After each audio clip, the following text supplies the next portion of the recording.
इस माँ गंगा जल की कसम खा के क्या आप देखिए यहाँ पर ये माँ गंगा 2024 में माँ गंगा की कसम खा कहते हैं इस देश में कांग्रेस पार्टी को सत्ता में लाएंगे। इन्होंने बहुत बड़ी यहाँ पर शपथ आपके सामने ली है। माँ गंगा यहाँ पर बह रही है। माँ गंगा पवित्र नदी है। इसका जल लेकर इन्होंने यहाँ पर बहुत बड़ा आगाज कर दिया है। ना तंत्र की जरूरत है, ना मंत्र की जरूरत है, ना तंत्र की जरूरत है, ना मंत्र की जरूरत है। जो शीश काटते दुश्मन का ऐसे यंत्र की जरूरत है। सैनिक अपने प्राण गवा कर देश बड़ा कर जाते हैं। सैनिक अपने प्राण गवा कर देश बड़ा कर जाते हैं। बलिदानों की बुनियादों पर राष्ट्र खड़ा कर जाते हैं। जिनको माँ के बलिदानी बेटों से प्यार नहीं होगा, जिनको माँ के बलिदानी बेटों से प्यार नहीं होगा, उन्हें तिरंगा लहराने का कोई अधिकार नहीं होगा। हमारे शरीर का एक एक खून का कतरा कांग्रेस पार्टी के लिए न्यौछावर है। और हम बेरोजगारी का मुद्दा है, शिक्षा का मुद्दा है। हम कब तक राम रहीम के नाम पे वोट लेते रहेंगे, कब तक हिंदू मुस्लिम करते रहेंगे। अरे बोलना है तो असली मुद्दे पे बोलिए, बेरोजगारी पर बोलिए, शिक्षा पे बोलिए, चिकित्सा पे बोलिए। और बार बार यहाँ पर क्या हो रहा है देखिए, सरकारी नौकरियों में 10 नौकरियों में से 7 नौकरी संविदा पे रेडियो की तरह आमंत्रित की जा रही है और फिर उनको 2-4 साल काम करके उनको बाहर फेंक दिए जाते हैं। और उसके बाद देखिए हर साल जितने भी सरकारी पद के लिए फार्म भरे जाते हैं परीक्षार्थियों के लिए, उसका बजट आपको पता है 1300 करोड़ रुपए बजट है। 1300 करोड़ रुपए। नमस्कार दोस्तों, आपका स्वागत है। दोस्तों एक बार फिर मेरे साथ AK शर्मा मौजूद हैं। इनसे बात करेंगे, इनसे जानने का प्रयास करेंगे जो अभी देश में हालात बने हुए हैं, इनसे जानने की कोशिश करते हैं। आप सबसे पहले हमें ये बताइए, जो अभी सत्यपाल मलिक जी का मामला ट्रेंडिंग में चला हुआ है, जब पुलवामा अटैक हुआ था तो उन्होंने भारत सरकार से एयरक्राफ्ट की मांग करी थी, तो उन्होंने गवर्नर पद से इस्तीफा हो गया उनका। इसके बारे में आपके क्या विचार हैं? सैनिक अपने प्राण गवा कर देश बड़ा कर जाते हैं। सैनिक अपने प्राण गवा कर देश बड़ा कर जाते हैं। बलिदानों की बुनियादों पर राष्ट्र खड़ा कर जाते हैं। जिनको माँ के बलिदानी बेटों से प्यार नहीं होगा, जिनको माँ के बलिदानी बेटों से प्यार नहीं होगा, उन्हें तिरंगा लहराने का कोई अधिकार नहीं होगा। तो आपने देखा यहाँ पर इनमें कितनी ऊर्जा है, बिल्कुल इनकी ऊर्जा साफ झलकती है। ये शायरी के माध्यम से देश को बहुत बड़ा संदेश देते हैं, यही खास बात हमें इनकी लगती है।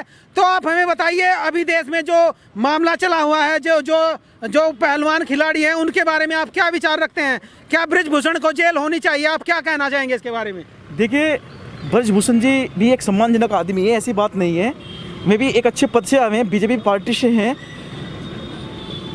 अभी हमारे जो देश के खिलाड़ी हैं, उन्होंने बहुत ही मेहनत के साथ नेशनल इंटरनेशनल ओलंपिक में पदक जीते हैं। उसके बावजूद भी उनको इंसाफ नहीं मिल पा रहा है। अगर उनको इंसाफ नहीं मिल पा रहा है तो हमारे देश का ये संविधान कैसे है, कैसा लोकतंत्र है? हम सरकार से पूछना चाहते हैं कि हाँ, जो हमारे खिलाड़ी इतनी मेहनत करने के बावजूद भी उनको सम्मानजनक सुविधा नहीं मिल पाती है, तो हम क्या कहेंगे फिर उसमें? तो एक आम आदमी का क्या हाल होगा यहाँ पर, जब इतने अच्छे पद के खिलाड़ियों को भी यहाँ पर नहीं मिल पा रहा है सम्मान। हमें ये बताइए, जो अभी क्या आपको लगता है उनको न्याय मिल पाएगा? क्योंकि जब इतने बड़े बड़े जो खिलाड़ी हैं, जो इंटरनेशनल स्तर पे गोल्ड मेडल लाते हैं, उनको भी न्याय नहीं मिल पा रहा, तो इसके बारे में क्या लगता है आपको, उनको न्याय मिलेगा या नहीं मिलेगा? देखिए, अभी न्याय मिले तो है, मिलने की उम्मीद में तो है, उनको मिला भी है। अभी ब्रिजभूषण जी की संसद पे एक बात चल रही है, उनको जांच हो गई है। हम कहना चाहते हैं इस मुद्दे की पूरी जांच होनी चाहिए। और ये हमारे देश की बहुत ही बड़ी दुविधा है कि हमारे देश का खिलाड़ी कभी किसान, कभी मजदूर, वो लाइन में और कभी सड़कों पे खड़ा रहता है अपने इंसाफ मांगने के लिए। फिर संविधान और लोकतंत्र का क्या खेल रह गया है? आप हमें बताइए, जो राहुल गांधी की भारत जोड़ो यात्रा हुई थी, उन्होंने कहा है कि हमने पूरे भारत में एकता का मिशन ला दिया है। आपके क्या विचार है राहुल गांधी के प्रति? आप बोलते हैं मैंने राहुल गांधी के लिए कुछ भी कर सकता हूँ। ना हिंदू की जरूरत है, ना मुसलमान की जरूरत है, ना हिंदू की जरूरत है, ना मुसलमान की जरूरत है। राष्ट्र निर्माण के लिए एक अच्छे इंसान की जरूरत है, एक अच्छे इंसान की जरूरत है, और वो अच्छे इंसान हमारे राहुल जी हैं। तो इस बार क्या लगता है कि इस बार प्रधानमंत्री के दावेदार पद राहुल गांधी जी हो सकते हैं या नहीं? देखिए, हमारा मिशन 2024 कांग्रेस पार्टी के लिए पूरा समर्पण है। हमारे शरीर का एक एक खून का कतरा कांग्रेस पार्टी के लिए न्यौछावर है। और हम इस माँ गंगा जल की कसम खा के क्या आप देखिए यहाँ पर ये माँ गंगा जल की कसम 2024 में माँ गंगा की कसम खा कहते हैं इस देश में कांग्रेस पार्टी को सत्ता में लाएंगे। इन्होंने बहुत बड़ी यहाँ पर शपथ आपके सामने ली है। माँ गंगा यहाँ पर बह रही है। माँ गंगा पवित्र नदी है। इसका जल लेकर इन्होंने यहाँ पर बहुत बड़ा आगाज कर दिया है। देश को बहुत बड़ा संदेश 2024 में राहुल गांधी की सरकार। देखिए हम इसलिए नेता नहीं बने हैं कि लोगों की बात मंच पर बोले, कि मंच की बात हम लोगों की बात मंच पर बोल सके, इसलिए हम नेता बने हैं। हमारे देश में बहुत ही काफी मुद्दे हैं, जैसे बेरोजगारी का मुद्दा है, शिक्षा का मुद्दा है। हम कब तक राम रहीम के नाम पे वोट लेते रहेंगे, कब तक हिंदू मुस्लिम करते रहेंगे? अरे बोलना है तो उन असली मुद्दे पे बोलिए, बेरोजगारी पर बोलिए, शिक्षा पे बोलिए, चिकित्सा पे बोलिए। और बार बार यहाँ पर क्या हो रहा है देखिए, सरकारी नौकरियों में 10 नौकरियों में से 7 नौकरी संविदा पे रेडियो की तरह आमंत्रित की जा रही है और फिर उनको 2-4 साल काम करके उनको बाहर फेंक दिए जाते हैं। और उसके बाद देखिए हर साल जितने भी सरकारी पद के लिए फार्म भरे जाते हैं परीक्षार्थियों के लिए, उसका बजट आपको पता है 1300 करोड़ रुपए बजट है, 1300 करोड़ रुपए। तो यहाँ पर इन्होंने बहुत बड़ा आगाज शुरू कर दिया है। इनका कहना यही है इस बार 2024 में आगाज होगा तो कांग्रेस पार्टी विजय रहेगी। तो आप क्या कहना चाहेंगे, क्या देश की स्थिति अभी गंभीर हाथों में है? देखिए कांग्रेस पार्टी पिछले 70 सालों से इस देश के लिए समर्पण कर रही है, अपने खून का एक एक कतरा। उन्होंने अपने देश के लिए, हमने पहले भी आपको बोला है, बहुत ही महान तपस्वी नेता के रूप में अपने देश को दिए हैं। इंदिरा गांधी जैसे, राजीव गांधी जैसे और मनमोहन जैसे हमारे मुख्य प्रधानमंत्री के रूप में उन्हें दिए हैं।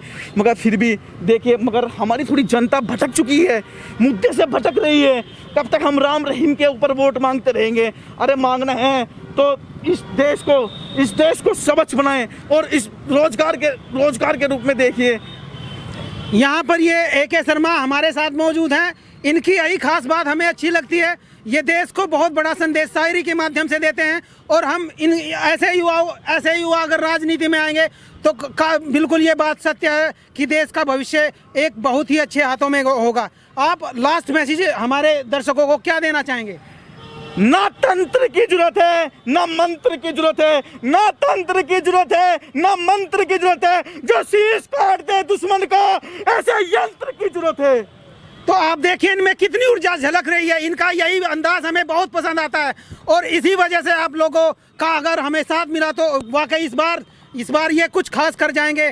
तो आप अभी आपका स्टैंड राजनीति में जाने का है? मैंने आपको पहले ही बोला है कि हम राजनीति में इसलिए नहीं आए हैं कि हम राजनीति में अपनी सत्ता समकाए। हमको पैसा नहीं चाहिए। हमने अपना पूरा जीवन इस जनता को समर्पित कर दिया है। हम इस जनता की सेवा करना चाहते हैं, इस जनता की आवाज़ उठाना चाहते हैं।